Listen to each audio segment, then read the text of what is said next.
গাবতলীতে খড়ের গাদায় ভয়াবহ আগুন, গ্রামবাসীর প্রচেষ্টায় রক্ষা পেল বসতবাড়ি। নিজস্ব প্রতিবেদক, গাবতলী বগুড়ার গাবতলী উপজেলার দক্ষিণপাড়া ইউনিয়ন ৯ নং ওয়ার্ডের উজগ্রাম বাজারের পাশে ফকিরপাড়ায় এক ভয়াবহ অগ্নিকাণ্ডের ঘটনা ঘটেছে। আজ শনিবার ৩১ জানুয়ারি রাত ৯টায় স্থানীয় বাসিন্দা হারুনুর রশিদের বাড়ির খড়ের গাদায় এই আগুন লাগে। প্রত্যক্ষদর্শীরা জানান, রাতে হঠাৎ করেই হারুনুর রশিদের খড়ের গাদায় আগুনের শিখা দেখা যায়। মুহূর্তের মধ্যেই আগুনের তীব্রতা বেড়ে যায় এবং আশেপাশে ধোঁয়া ছড়িয়ে পড়ে। খড়ের গাদার পাশেই বসতবাড়ি থাকা পুরো এলাকায় আতঙ্ক ছড়িয়ে পড়ে। গ্রামবাসীর সাহসিকতা, আগুন লাগার পরপরই স্থানীয় গ্রামবাসী দ্রুত ঘটনাস্থলে জড়ো হন। কোনো বড় ধরনের অগ্নি নির্বাপক ব্যবস্থা আসার আগেই গ্রামবাসী বালতি ভরে পানি ও বাড়ির মোটরের পানি দিয়ে সম্মিলিতভাবে আগুন নেভানোর কাজ শুরু করেন। প্রায় দীর্ঘ প্রচেষ্টার পর আগুন নিয়ন্ত্রণে আসে। ক্ষয়ক্ষতি, আগুনে খড়ের গাদাটি সম্পূর্ণ ভস্মীভূত হলেও গ্রামবাসীর তাৎক্ষণিক তৎপরতায় আগুন পার্শ্ববর্তী ঘরবাড়িতে ছড়িয়ে পড়তে পারেনি। এতে করে একটি বড় ধরনের দুর্ঘটনার হাত থেকে রক্ষা পেয়েছে ওই এলাকার বেশ কয়েকটি পরিবার। তবে আগুনের সূত্রপাত কিভাবে হয়েছে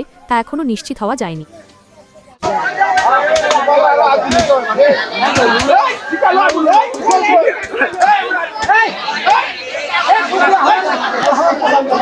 আপনারা দেখছেন শর্ট নিউজ।